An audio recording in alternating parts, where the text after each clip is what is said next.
Hi everyone, my name is Blake Bejarano, and today I'm going to show you how to view the log of a specific compute server on the CoCalc platform. This log will show you any changes to the state or configuration of that compute server, which can be helpful in some contexts. So let's go ahead and get started.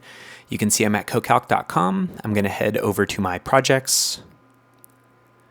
Select the project that I'd like to work inside of or create a new one. Here I'll go ahead and click on my project since I already have a compute server started.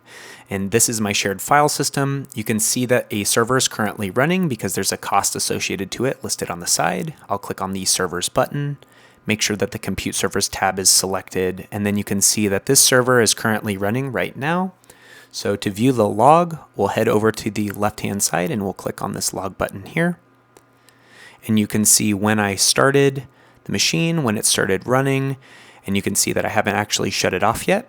And you can also see when I had changed a configuration for allowing collaborator control a little while ago for another video.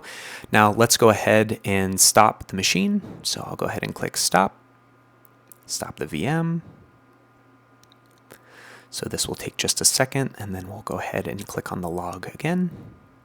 And we'll see that stopping has been added to the changes in state.